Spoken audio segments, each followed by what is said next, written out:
Hi, I'm Sarah West and evolutionary astrology focus, and we're going to be talking about the four elements, the foundation of astrology.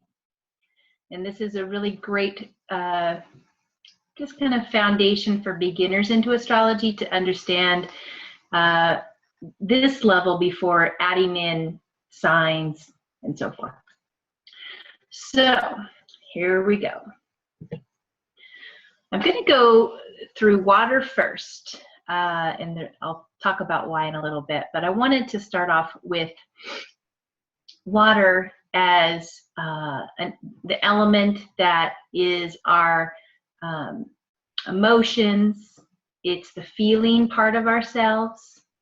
It's the sensitive, the nurturing, self-care, self-security. We find ourselves in a water element in our introversion, inner focus, compassionate.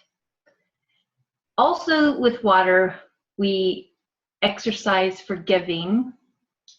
It's the place of being receptive and where we find our intuitive selves. And that's also the place of having being psychic sponges. When someone has abundance of water in their chart, they are absorbers of energy. They may be the poets and the visionaries. And I wanted to bring up just these really basic understandings of water just to kind of get a feel and understand this element. And I also like to bring in a little bit of a quote to kind of also bring it home. And I like how Henry David Thoreau, his quote on, "The world is but a canvas to our imagination." And that brings in that imaginative, creative place of water. The receptivity, the kind of the trance-like state of water that often the poets and the artists, the painters, go into. We also look at the quote from Jane M. Krentz here. "The concept of psychic energy is easy for most people to imagine. After all, it's just one step beyond intuition, and almost everyone is comfortable with the idea of intuition." Also looking at water, I wanted to look at what's it look like to be having strength in water, but also looking at what happens when we are out of balance and what's going on with water, with that, the water element. So when someone is in their power in water, they have the ability to be in stillness. There's an ability to access pain and pleasure without any preference in there. And forgiveness and acceptance are also things that in practice are strengths of water. Having compassion for even the perpetrator. Also a strength of water is, someone who having intact boundaries. A healthy water individual has good boundaries. And they have the ability to say no without guilt. There's also the practice of letting go. That's almost like an art form when water is feeling balanced and healthy. It's just the ability to release things. And also self-care is a priority. So in tune with the water element, there is that focus and the ability to take care of ourselves so then we can show up in our empowered state for others. When we're not healthy in the water, or when we are out of balance, there's an overly protective and guarded nature. We may be giving away the boundaries. There may be excessive complaining. And there's also always giving and not able to receive, as we had discussed earlier, water is receptive. However, it also needs to be able to give in that process of being reciprocal. When water is out of balance, there's also a prone to depression, wallowing in the emotions, which then can lead to more difficult behaviors such as addiction. Can be fear-ridden with the paranoia or phobias as well. Also, out of balance water can have hypochondria. They get sick a lot, and the emotions show up as just the symptoms in the body because we are made up so much of water. There could be a fear of dying or a fear of loss that's out of sync with what is real. Negative and limiting beliefs as well, and then also addicted to limitations. There may be an abundance of family issues that are never resolved. Holding on to the past, also not healthy for water, as it's the strength of water is being able to release. And projecting their own faults onto others because they can't see outside their compelling emotional experience. Lack of impulse control, reactive and overly sensitive. And water also can get distracted by spiritual matters that take them off planet, so they're not really focused in the now. So these are the areas of water where it's not doing so well.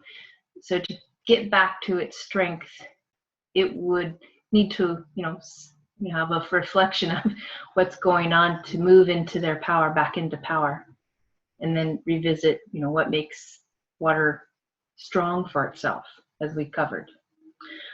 So this is water, and all of us, most of us, I would say, have some water in our charts, but some people will may have that as a missing element. I think Deborah Sellerman talked about her book, The Missing Element, about the foundations of the 4 elements. And when you're missing water, it may be difficult to feel your emotions and how you may take care of yourself. And so it would look to add these things to the self very consciously.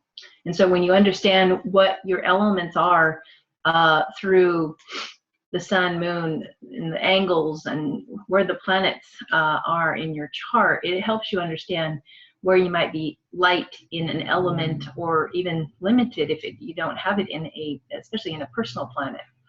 So understanding that you can consciously, through free will choices, bring those things to yourself through relationship or what you do for yourself. So that is water. Onward to air.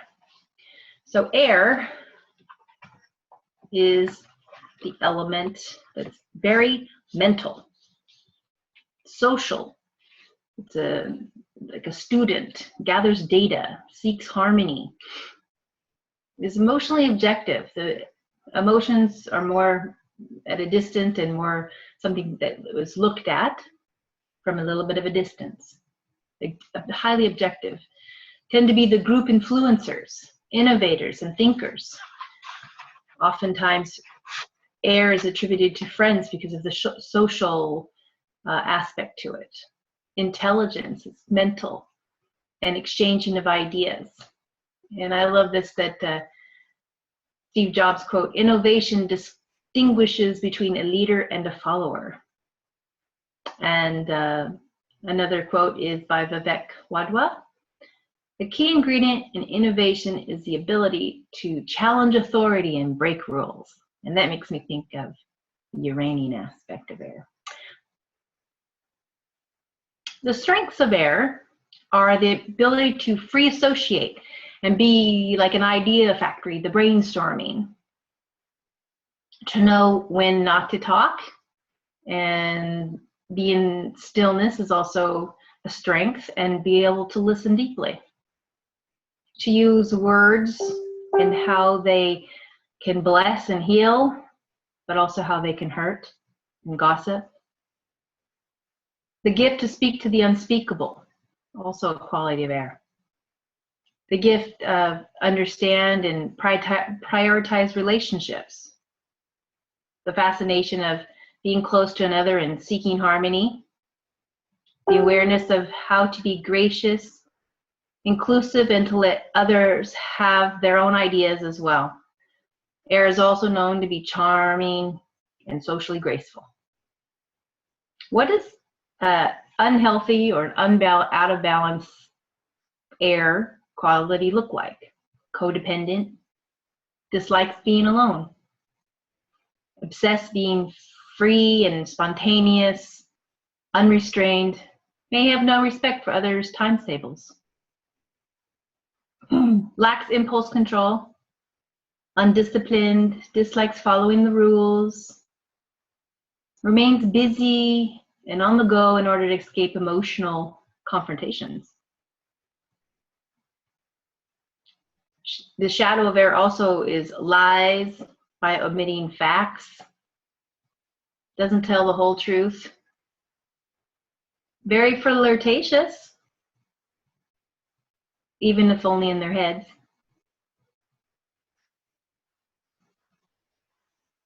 But they also feel guilty.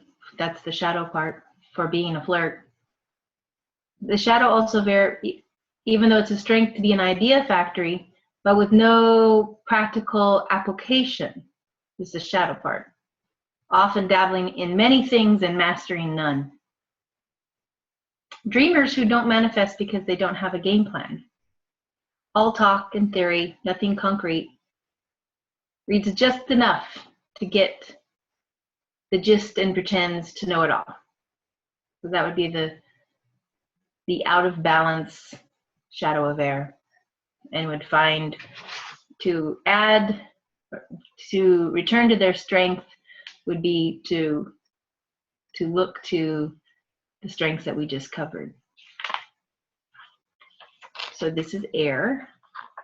So in the missing element of air, there may be less inclination for social, for conversations, maybe getting blocked and having an abundance of ideas for things.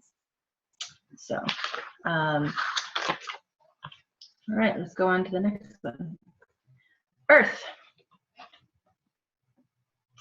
So Earth, we have the routine list makers. You can identify an Earth person pretty easily with those who have a list that checks off every day. They're the managers of time. Responsible, steadfast, or stubborn, disciplined and duty-driven, responsible, practical and frugal, health-minded, moneymakers, the builders, the organized.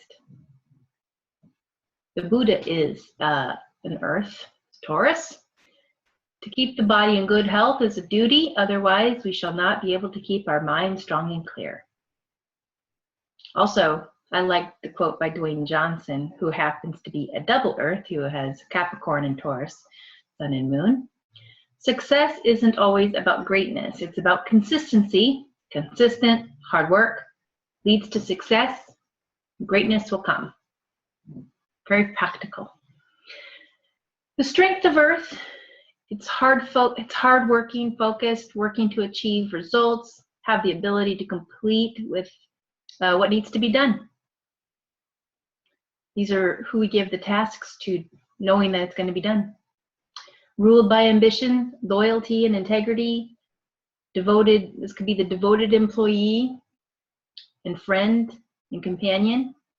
Also appreciates the creature comforts and enjoys nurturing others. Contributes, it manifests, and provide quality for all creatures.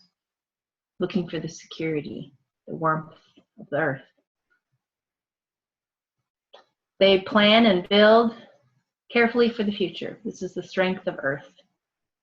Accepts hardship as a reality, part of life. They're self-reliant and resilient.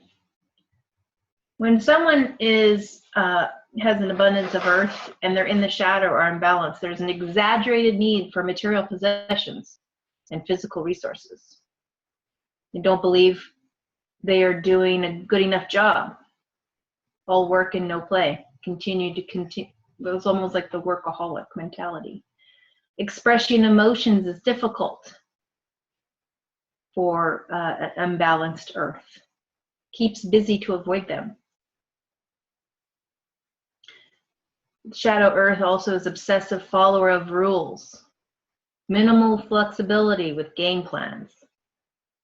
Clings to cautious conservative action. Wants an insurance plan and everything clean cut and clear. They can be defensive, strict, and demanding, smothering loved ones by possessiveness when they're not balanced. Unwilling to make changes once settled into a routine. Can be arrogant, maybe a know-it-all. They can appear organized, smart and confident, but inside their head they believe the opposite. That's the imbalance part of shadow of earth. Stingy, doesn't share, hoards things and money.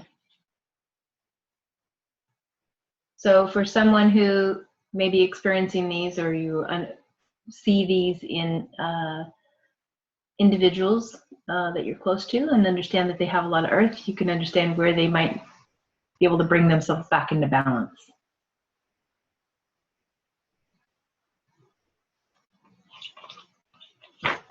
Moving on, I'm going to move on to the next, which is fire. Fire is outwardly expressed. It initiates action,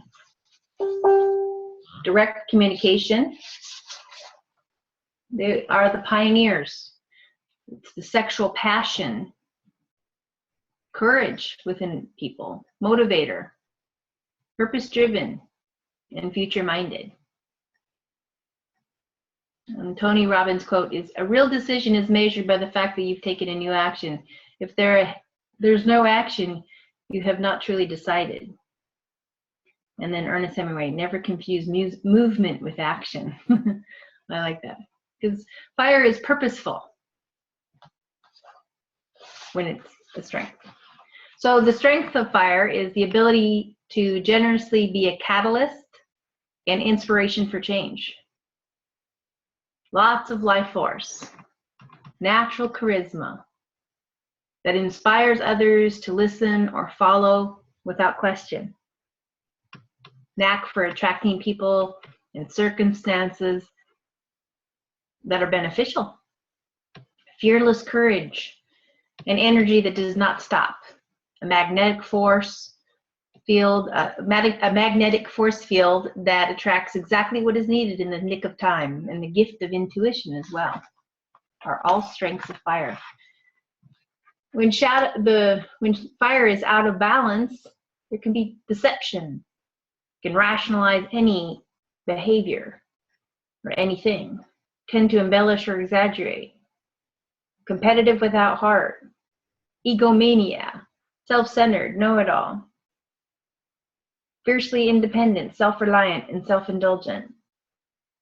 Also, shadow of fire is angry issues, violent, outbursts, rage, hate, details, and often do not finish what you start. This would be a fire out of balance as well. Impatient with others who can't keep up. Getting in trouble in the past can lead to fears of getting caught, self-importance and pride, and unable to censor or be discriminatory with communication. So when someone is missing fire in their chart, they have to consciously add something that would bring fire to themselves, like communication, or a focus into their sexual passion, or how they might stand up for courage and be brave, or how they would consciously direct their communication. So these are the things that we can bring to ourselves when we know that we may have a limit of it in our charts, or how we can consciously by free will choice, add something to ourselves or through relationship. the goal, I think, in that is to consciously add the thing that we may be missing that would come with greater ease from just that we have it in our chart. So it takes more effort to do because it's not something that is natural to us. Excuse me. So going through each of these elements, having that awareness of if there's an abundance in the chart, and then also if there's a lack or a limited focus in that chart on any one of the elements, how that can be consciously added to your life through something that you choose and create habit with. So I want to actually open this up to the rest of the folks here today. Just to, if you are aware of any elements that you might be light in or lack completely in your chart. I know in my chart I have the only air I have is in Uranus, which is a transpersonal planet. So I don't have a lot of air in my chart. So that's something that I'm attracted to in life by others. So I find that there's a different way that I go about my mental process because not having that strong element in my chart. So I have to consciously how I approach, going through brainstorming activities, or how I consciously go about my socializing. Even though I have the fire, I don't, the mental part is a little bit different for me in how I communicate. I tend to be more of an observer than to actually actively be in conversation with the air, and also the objective part of the emotion. That's an ongoing life, something I'm working on, even though I have a fair amount of earth and fire in my chart. So it's something that I'm aware of. So I just wanted to open up to anybody else that if you've looked at your elements in your chart and what might be your dominant and how that is for you, knowing what is your strength, but also knowing when you're out of balance, how do you get yourself back in balance? And then also hear from you just if you've got one that's light or limited in your chart. So Sarah, would you like me to bring up the charts for each person, whoever if you want to. If you want to. Okay, could you stop your share then, please? Yes. Okay. And There you go. Okay, I'll just wait to hear from whoever wants to go next, and I'll bring up their chart. Sarah. Yes. Miss Carolyn. Hi, Carolyn. Hi. I'm wondering about, okay, according to my reading of Deborah's book, I'm strong in water and I'm lacking in fire. Now, earlier, like I'm going on 69 years old, and earlier in my life, people would have thought that I had a lot more fire, I think. And it certainly still comes through. But now I'm reticent. I don't have much fire going on at all. Do you? Ascendant fire? Yeah. That's probably why people don't see it, is your ascendant is that. Is it at 2845, is that right? Am I seeing that? Okay. And then your Jupiter is also in fire, is that right? It's in Sag? Yeah. So you actually have this fire energy moving through your Jupiter to your ascendant. So people would see that about you. It may be not verbalized, it may be more that you have a passion for, the spiritual or, that the philosophy and things like that. It may come out like that. Tashi had mentioned that it would be hard for me to keep my mouth shut because of my Jupiter trine, I guess, my ascendant. And that certainly has in the past been true and still happens. But I'm learning, I have learned to not express myself quite so quickly. Yeah. Yeah. You know, open. That's the management of the tongue of Sagittarius, right? Yes, yes. Yes. So you do have the fire. I don't think it's a missing thing. I would say it's balancing that with, you know, the other elements that you have, because you have air, you have quite a few planets in water. You have, what is it, Saturn in Virgo, Moon in Virgo. So you have Earth as well. So I don't see anything missing in the elements. Yes. I think I did the I looked at her book. I did the test when I was quite depressed, so that might have weighed in on why I was Right. fireless. Because certainly now that I'm back working with kids and reading to 18 3-year-olds at a time, I'm getting some fire and some play going. Yeah, there you go. Yeah. Good. If Thank you. the fire isn't moving, because you have it on your ascendant like myself, where's your Mars? I find that Mars is in water. Yours is in Scorpio, so it's in a sign that it traditionally rules, but it's in a different kind of element. So you have to move. If you don't move, things can get blocked, and that, I think that's difficult if your Mars, which rules the Aries, which is the ascendant, that's that element with the physical part of it, right? Like yours is in water, so it's more of an emotional thing, but you almost have to physically move just to keep things moving in the system. So yeah. Every 5 minutes, the alarm goes off and I move. Finding out that I have the nine symptoms of attention deficit makes me realize that I'm no different from a lot of kids I taught. And it's, I don't often like labels really, but this one's been helping me. Yeah, to say, oh, it's that, so I can do this instead. Instead of sitting on the couch and getting more angry and irritated by the minute. Right. Anyway, that was helpful. Thank you. I wanted to say, Carolyn, your fifth house is fire. You've got your Pluto and your Venus, your ascendant, and your Jupiter. And your Jupiter is really hoping for your creativity, that fiery creativity to, it's spurring it, maybe not spurring, it's supporting it in a friendly fashion.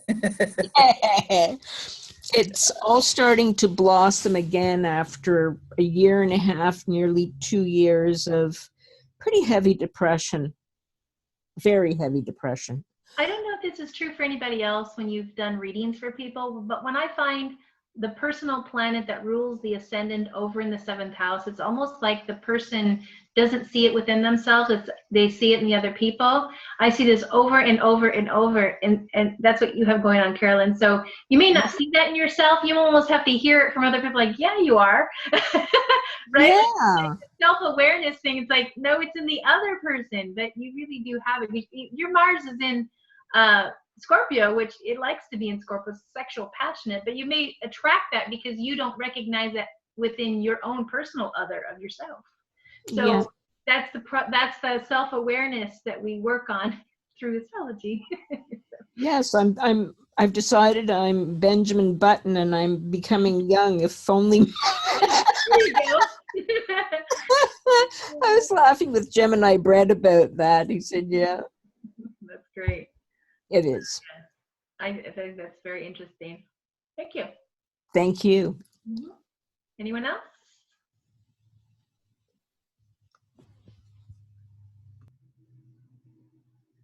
I notice I'm stronger in earth, and I like to collect. Got an issue. I have Earth, Moon in the 1st. I understand this. Yes. It's harder to release, is it not? I love to give. I collect so that I can give. Yeah, It's I love to good. give too. Yeah. Yeah. Interesting. Let's see here. You got your. It's just going on a lot lately. I think it's that South Node thing going on. I'm just back to that. So it's cool. Yeah, because yours is in your North Node. Where's your North Node? Oh, eighth house, Gemini. House Gemini. Your Jupiter's in Taurus, yeah. Mm-hmm. Mhm. Yeah. And then you have Uranus and Pluto and Mercury and Virgo, and then Cap. I don't know. You didn't have anything in Capricorn, right? No. No. No. So it's a strong Jupiter, hey? Yeah. Yeah. But Is your Venus in Leo? Yeah. yes, Yeah. and Mars. But I think the collecting is a transit progression thing rather than like Mm, the norm. yeah. Where's your sun now by progression? By progression, I'm in the end of Scorpio, Mm. 27 Scorpio, Mm. just past a Sun Jupiter opposition by progression. Right. It's stimulating it then. The Jupiter part, yeah. Yeah. In Taurus. It's on that spectrum. Mm-hmm. Mm. Yeah. Because it's opposite of the Scorpio.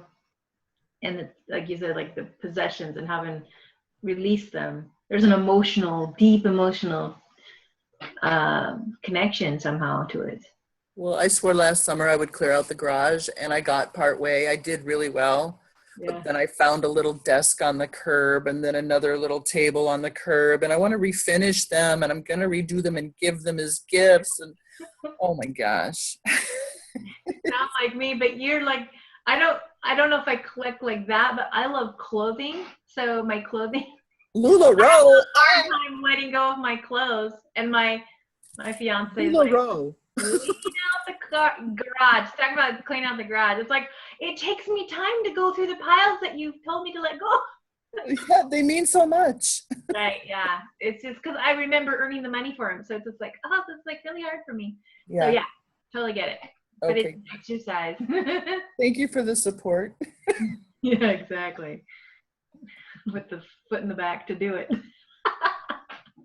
But it's good. It does feel good when I let go of it. And it's like, okay, more space, and yeah, very good. Yeah. Do you have any, are you pretty balanced on all the other ones? You've got air. You've got like your Saturn's in air, right? Yep, Saturn and Sun and Yeah. their Yeah. So you're not like too light. I mean, because Saturn's pretty significant to be in air. yeah, it's the handle of a bucket too, so it draws a lot of focus that way. Yeah, yeah. Yeah. It doesn't look like I have a lot of air, but having the sun and then that bucket handle really draws focus there. Right. What's so interesting about the elements is to understand, you know, kind of, especially the rising sign and the moon, because of our emotional attachments, and what we're unconscious of and trying to make more conscious is, you know, understanding what element are they in, and how are we in the healthy state, or how are we in the shadow state of those pieces, and also the sun too, because that's the ego and where it's healthy or not healthy. And so it's just fascinating how this just simple tool of the elements, you know, helps us just real basic. So anyone just starting off with astrology, just by understanding how their elements are and how they have an abundance of one, or maybe it's equally spread out over the elements, it helps understand where they're at.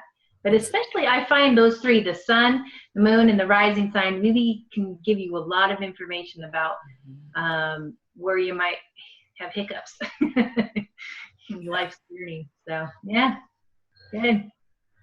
Just very interesting, just from a real basic perspective. I love it. Your presentation is beautiful too. Thank you. Real simple 5 slides. Anyone else? This is great. Yes, I was going to say, like, I don't have fire. I only have the Pluto in Leo. But I always have been told that because the fire house were quite high, that it does compensate for the fire sign. Mm. And people has always perceived me as having fire anyway, like a lot of enthusiasm and a lot of passion in life and stuff like that. Even though I have to admit that I don't have a lot of vision. You know, I remember like this lady, she had so much fire in her chart, and she was talking with picture all the time, and she was talking about all the vision that she had for her life, and, you know, furniture that she wanted, and the wedding dress that she was going to buy, and she could see the whole thing in her head, you know, like she had like the moon and Venus and Pluto in Leo, and she was talking, you know, all of her life was that kind of vision. So I have to admit that I don't have a lot of vision. Yeah. Do you tend to attract it though with other people in Yeah, your I do think I attract a lot of your seventh house is ruled by Sagittarius, so I bet you invite it in other ways. Yes, Yeah. yes. Yeah. Fascinating, huh? Yeah, the cool wheel. Yeah, Yeah. that would be your light one. Are there other things that you consciously do? And what about, like, because you have limited fire here, do you try to exercise? I mean, that's a part of that I wonder, how does that come out for you? I will have to say that this is sporadic, that it's, you know, it's by moment I go for it, and I go for it with passion, and at some other time I just don't do it. Yeah. Yeah, I know I'm supposed to be doing it. Yeah. Marie, I hear such a joie de vivre. I hear such a liveliness in your voice and the way you express yourself. Thank you. Yeah, I love that sound. I love that sound, and I'm just looking to see you've got Mercury in Gemini. So that's air, and it's opposite. I'm winging this. I don't do this. So I'm just winging this. It's opposite Sagittarius, which is fire. So I'm wondering if somehow, okay, I'm telling a story. Suppose the Sagittarius energy is giving the way you express yourself with Mercury and Gemini some energy, some fire. Yeah, I do feel a kind of passion for life, and I do feel like, the enthusiastic, and I don't feel like I'm lacking in fire at all. Is your progressed sun in Leo now? No, it is right now in Virgo. Actually, Your progressed sun? yeah, the progress sun is in Virgo. The Mercury is in Virgo. Wow. I was looking like Sue Mm. as like I think she's a chart. Like my progress moon is in Aries right now, but it will be coming into Taurus very soon. Yeah. Okay. You were born a couple of months before me, I think. Yes, but my progress date is very close to your birthday. Yeah, you're probably 3 or 4. You're probably around the 1st of September. Something like that. I think I'm still in the last day in August. In August, okay, yeah. So you'll progress to my birthday in 4 more years, 4 more days. Yes. Connection. Interesting. Yeah, but I do have the North Node in Aries, so I figure I have to bring more fire, and I have to bring more, you know. So by progression, that would be in Pisces, your North Node, and my chart is kind of balanced in all the elements, which is kind of interesting. Your moon is in Gemini, right? Right. Yes. Okay. And your ascendant now is in Cancer? Yes. Mm-hmm. as opposed to before it. No, it had always have been in Cancer, right? Right. Yes. Yeah. But you have Uranus in the first house also. Yes. Mm-hmm. Are we going to your chart too? Not necessarily. I wanted to say right away that Carolyn really hit on one of the strongest precepts of evolutionary astrology, being the polarity point, and that Gemini Mercury really tapping into, especially as we get to a certain age or awareness, really tapping into that fiery Sagittarius. You were right, Carolyn. Right on. Wow. Yeah, absolutely. And yeah, I'll add to that, like Pluto's in fire, and then you look at all the aspects to Pluto, and that will add more fire. So we have Neptune sextiling Pluto, and Neptune's in a fire house. And then Pluto, Chiron is trine Pluto, and Chiron's in a fire sign. And so that brings in more of that fire. Did you say that Mercury was sextile to Pluto? Did I hear that right? I said Neptune is sextile to Pluto. Oh, Neptune, sorry. And Neptune's in the 5th house, which is a fire house.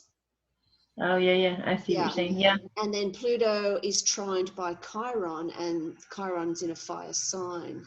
So you could perhaps bring them into, the fire element. Yeah, when you say that was in the 5th house, when you say that for the Neptune, but the moon, isn't the moon also? So there's this play with children, which is kind of fire-like.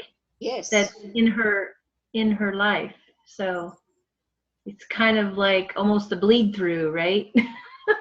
Yeah, basically you look at all the planets in the fire houses. So she's got the Sun and Uranus in the 1st, Neptune, Moon, Pallas in the 5th, and nothing in the 9th. But that's quite a bit, there already. Yeah. So it's like another layer, like a veneer behind, But also where the progressed moon is right now is in a fire sign. So that's definitely coming through. Well, in evolutionary astrology, the 1st house ties into Mars and the sign Aries. So the sign Aries up here, she has the North Node, she has 2 planets in the 1st, and her Mars is in Libra, which is opposite Aries. It's interesting, and it's conjunct the South Node opposite the North Node. So that's sort of interesting as well. Yeah, it's a different, interesting, but her North Node is in Aries. Yes, yeah. In the 10th. Even though that North Node ruler is down in the bottom next to the South Node. So this is to me like she came up against something that was just, or she's revisiting it. Well, Marie is revisiting, maybe being a reflection to other people, a mirror to other people, or an alter ego. Look at the air over here in this table. Yeah, She's got a lot of air, so she's like a reflector type, And so in this lifetime, through the North Node Aries, she has to learn the Aries qualities, but she's reliving that Mars to not give her power away to other people, but then to express it through her own self-determination of the 10th house. And to create a reality, a real reality around that for herself. And I'm sure that's happening. And that's interesting with the Sun and that Uranus in the 1st house about that being an individual. So strong there. Well, Uranus has skipped steps. Yeah. So it resolved through that North Node. So fascinating, all of this stuff blooms out of the elements. It's just like, wow. Yeah. Like how the elements are the foundational, like how you brought up the air, so much abundance of air here, and how that's the self-reflective, like a reflective piece. Yeah. Interesting. So actually Marie has quite a bit of fire. Yeah. By what they're touching. Just by what they're touching, and the skip steps, that is so important. It's in the 1st house, Uranus in the 1st. So in evolutionary astrology, that brings in that fire element. It's part of it very much so. Right. Yeah. But I think because of evolution, there has to be a conscious consciousness about it.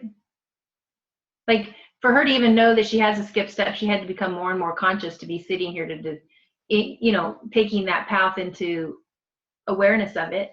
So she could be more of that, right? Does that make sense? Like, I think the more there of something that we can embody it more. Definitely, either through real experiences or, you know, real revelations about oneself. But I wonder, Marie, if you've had family issues where, you know, you've sort of been trying to fight for your individuality there and to shine forth. What do you think?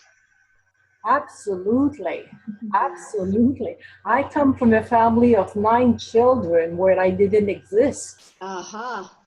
You know, like, yeah, like it's, I did have to fight for my own individuality, that's for sure. And like even my mother, she would always say, you know, don't try to put yourself different from, you know, just, we are just, well, I think the parents with the Pluto in Cancer, that's what they wanted, you know, like the whole bunch together and we are the family and, you know, so, and it's really, I didn't fit the mold at all. I always have felt that I was so different from anybody, that's for sure. That's for sure. No, it has been like, you know, she mentioned consciousness, and it did take a long time. It did take a lot of pain, a lot of suffering for me to recognize, to become conscious. Like really the consciousness has been a big thing for me in my life. And even though before I found evolutionary astrology, every time I had some people in astrology, I wanted to see how conscious they were of their own life and their own weakness and their own, you know, the chart. I wanted to see that. And so like when I found evolutionary astrology, I thought it was fantastic that it was the first thing, trying to find, you know, on what degree the person was living, and you know, I was home. I mean, that's for sure. Well, I do have the Pluto in the 3rd house, which is also about the consciousness of, you know, of life and being conscious about who you are. And yes, yeah, definitively that the consciousness has been a big thing, and it didn't come easily for me. When you think about how many siblings you have and your Pluto in the 3rd house is having to stand out from all that group. Yes. Big transformation. And I do have the ascendant in Gemini, and I was not a very talkative child. You know, I was very, very quiet. I was not, well, I think that it was hard to express yourself. I think, first of all, we didn't have the words, you know, like, I think it has, maybe there's something to do with the Pluto in Cancer, that they didn't try to, well, luckily I'm born with the Pluto in Leo, and I have to find my expression. I have to, you know, like to find the link, you know, to that. Yeah, because it was really, definitively, I came from a very limited background, like concerning the expression of self and concerning the love that we receive and concerning a lot of, on a different level. I'm preparing the lecture on the Pluto in the 3rd house right now, and I was thinking about the fact that we never had a book for children in the house when I was a kid. And my mother didn't really talk to us, you know, like she really, like the words were not something that came naturally for me. And I remember going in school, starting in school one day and being put in a world with the word was so important, and I didn't have that. So it's Pluto in the 3rd, but Mercury in the 12th. They're like almost in mutual reception that way. Exactly, and the Cancer in the 1st house, and being told not to stand out. You know, don't think that you can stand out from the crowd, and you know, Cancer going, okay. Yeah, I mean that's for sure. Yeah, but my mother had 7 children in 7 years.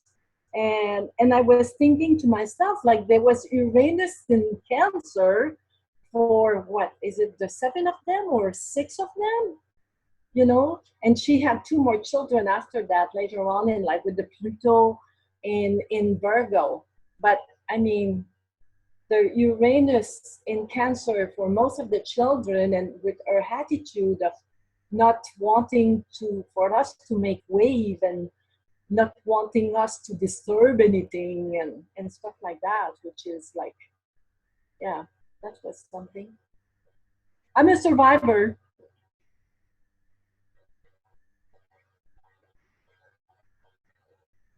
Fascinating, the journey of the soul. Yes, that's for sure. That's for sure. For sure. Well, thank you very much. Yeah, thank you. Appreciate your input. Anyone else? I would think we're running out of time here. We got 2 minutes left. Actually, don't we need a break before the next meeting? I don't know. The community meeting next. Yeah, okay. Any final thoughts, Sarah? No, I hope this was fun. I wanted to share so we could kind of have a dialogue like that. I think I enjoyed that a lot. So hope this was enjoyable. Yes, Okay. it is. So thank you very much. I've just unmuted everybody and they can tell Thank you, how Sarah. they... That was great. Yeah. Thank you. Great fun. Bye. Bye. Thank you again. Bye. See you Bye. soon. Thank you, Sarah. Thank you very much.